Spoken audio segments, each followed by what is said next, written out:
سلام به همه دوستان و همراهان عزیزم. امیدوارم چشماتون به جز زیبایی چیزی نبینه و دستاتون پر از خیر و برکت باشه.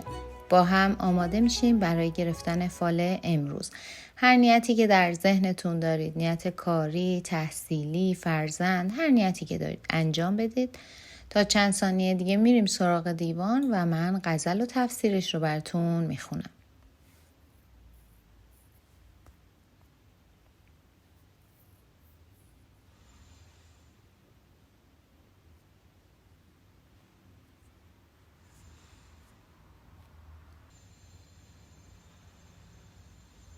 خب دوستان، اگر نیت هاتون رو انجام دادیم با هم ببینیم حافظ امروز چطور ما رو راهنمایی میکنم.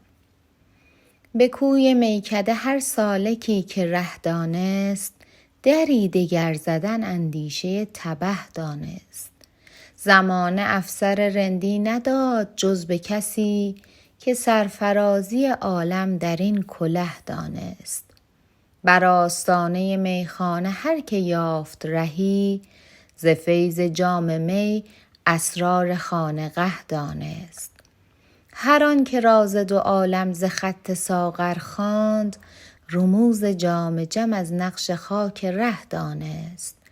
ورای طاعت دیوانگان ز ما مطلب، که شیخ مذهب ما عاقلی گنه دانست. دلم ز نرگس ساقی امان نخواست به جان، چرا که شیوه آن ترک دل سیه دانست. ز جور کوکب طالع سحرگهان چشمم، چنان گریست که ناهید دید و مه دانست. حدیث حافظ و ساغر که میزند پنهان، چه جای محتسب و شحنه پادشه دانست. بلند مرتبه شاهی که 9 رواق سپهر، نمونه‌ای ز خم طاق بارگه دانست.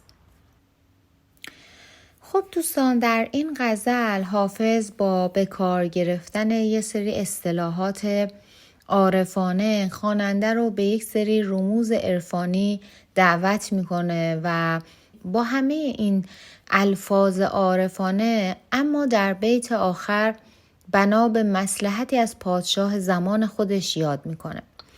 اما در تفسیر این غزل حافظ میگه امید بستن و امید داشتن به کسی به جز خداوند متعال و چشم داشت از دیگران میتونه یک اشتباه بزرگ در زندگی همه ما باشه. و حافظ میگه شما زمانی میتونید در زندگی خودتون به پیروزی واقعی برسید که دلتون با خداوند باشه، امیدتون به خداوند باشه و تنها به خدا توکل کنید. در راهی که پیش روتون هست از این شاخه به اون شاخه نپرید. تصمیم نهاییتون رو بگیرید. با این شاخه اون شاخه کردن، با راهتون رو عوض کردن، تصمیمتون رو عوض کردن، فقط زمان رو از دست میدید و موفقیتتون رو به تأخیر میندازید، چون نمیتونید تمرکز کافی روی یک موضوع داشته باشید. و شاید در یک قدمی موفقیت باشید، در یک قدمی رسیدن به نتیجه مطلوب باشید، اما دقیقاً همون لحظه اون کار رو رها میکنید و به سراغ کار دیگه ای میرید.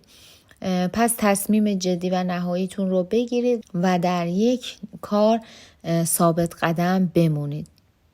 ستاره اقبال شما درخشان هست. از رحمت خداوند ناامید نشید و بدونید هر شکستی مقدمه‌ای هست برای پیروزی.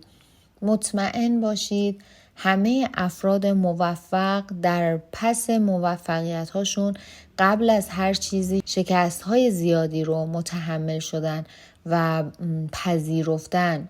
پس شما هم باید از شکست هاتون به عنوان مقدمه‌ای برای پیروزی نگاه بکنید. در مورد نیتی که دارید حافظ میگه سعی کنید با فکر باز، با دقت و مشورت راه درست رو انتخاب بکنید و در اون مسیر قدم بذارید تا به موفقیت برسید. از بخت و اقبالتون، از شانستون گله و شکایت نکنید و همتتون رو بیشتر بکنید. شاید خیلی وقتها همت رو نباید به گردن قسمت انداخت. خیلی وقتا ما هستیم که کمکاری میکنیم و از زمین و زمان گله و شکایت داریم که چرا به نتیجه نمیرسیم، چرا هر چی تلاش میکنیم به موفقیت نمیرسیم. و خب اگر با خودمون منطقی فکر بکنیم میبینیم به اون اندازه‌ای که توقع داریم تلاش هم نکردیم. و حافظ میگه نیت شما به شرط داشتن صبر و استقامت و پایداری قابل اجرا هست، چون فکر و اندیشه شما، چیزی که در ذهن شما هست، قابل تحسینه، اما برای اجرای اون یک راه دشوار و طولانی در پیش دارید که باید تحمل رنج و دوری رو هم داشته باشید تا بتونید با مشکلات مواجه بشید و مقابله بکنید. حافظ میگه شما شخصی خوش برخورد، آدابدان، سخاوتمند و مهربون هستید و متاسفانه به همین دلیل هم خیلی وقتها اطرافیانتون، دوستاتون قدر محبت خالصانه شما رو نمیدونن، ارزش واقعی شما رو نمیدونن و بی توجه هستن. این باعث ناراحتی شما میشه و گاهی وقتها به فکر فرو میرید که ای کاش این خوبی ها رو در حق اطرافیانتون و دوستانتون نمی کردید تا اینطور بی ارزش نشید، تا اینطور نادیده گرفته نشید. اما توصیه حافظ به شما اینه که ذات خوب خودتون رو با بدی دیگران مقایسه نکنید و به خاطر اینکه یک عده قدر نشناس هستن شما نخواهید تغییر مسیر بدید. دوستان، اگر کسی در اجرای نیتی که در ذهنتون هست به شما وعده و وعیدی داده که بهتون کمک میکنه یا همراهیتون میکنه و شما رو در این مسیر به موفقیت میرسونه، بهتر خیلی به حرفاش توجه نکنید، چون در واقع اون شخص اصلا نمیخواد که شما موفق بشید و بیشتر کاری میکنه که موفقیت و کارهای شما به تأخیر بیفته و انجام نشه. و در واقع حافظ اینجا مشخصات شخصی رو میده که قد بلند و سفید رو هست و بینی کشیده داره با انگشتانی بلند. این شخصی هست که به شما حسادت میکنه و بهتر ازش دوری بکنید. شما به راه خودتون ادامه بدید و بذارید حسودان هر کاری که میخوان بکنن، هر فکری که میخوان بکنن انجام بدن کارشون رو و فکرشون رو عملی بکنن، چون افکار اونها نمیتونه شما رو از پا در بیاره مگر اینکه خودتون بهشون اجازه بدید. و اگر غیر از این باشه، اگر شما راه خودتون رو برید و به افکار و حرفای اونها بی توجه باشید، مطمئن باشید که در آینده انسان موفقی خواهید شد.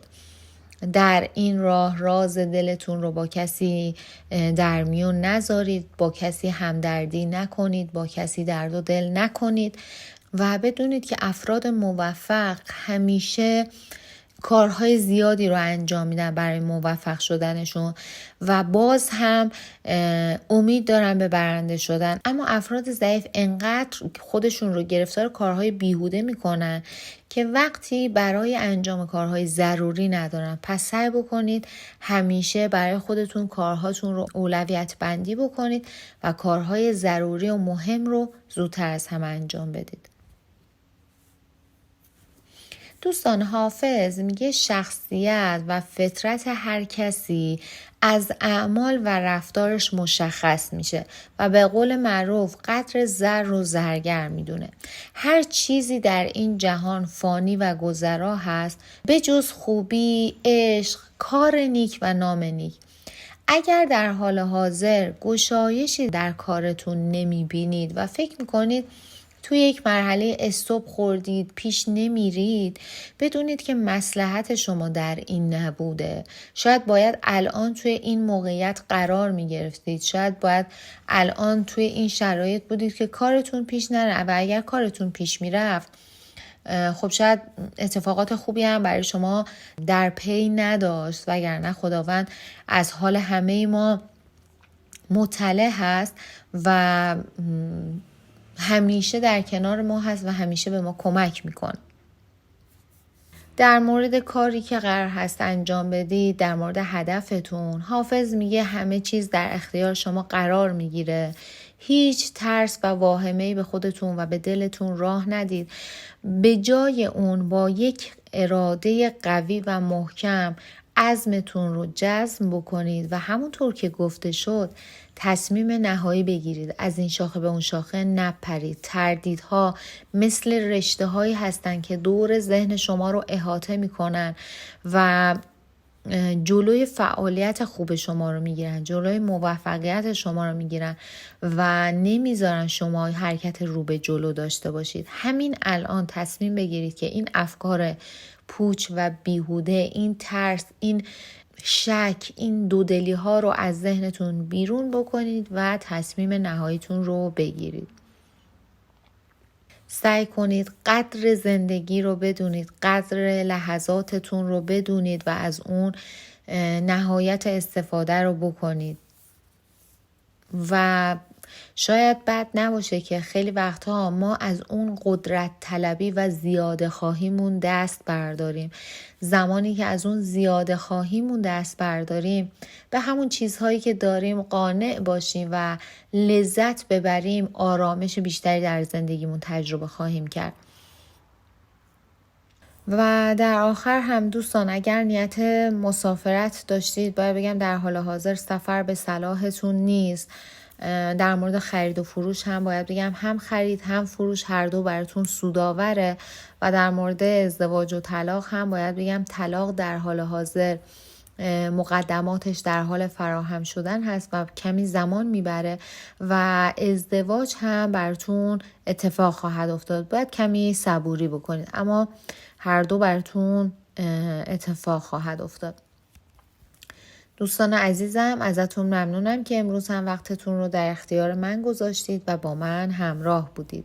اگر این چنل ذره‌ای به خوب شدن حالتون کمک میکنه، فارغ از این که فالی که گرفته میشه با نیت شما مرتبط بوده یا نه و از اونجایی که این چنل متعلق به شما عزیزان هست، بهترین و راحت ترین کاری که میتونید بکنید تا به من انگیزه و انرژی مضاعف بدید اینه که ویدیوها رو لایک بکنید، چنل رو سابسکرایب بکنید، کامنت انگلیسی بذارید که صابا نریزه و چنل رو به دوستاتون، عزیزانتون و هر کسی که دوستش دارید معرفی بکنید. این کار شما خیلی خیلی برای من با ارزشه و باعث رشد چشمگیر چنل میشه. ازتون ممنونم و به خدای بزرگ میسپارم.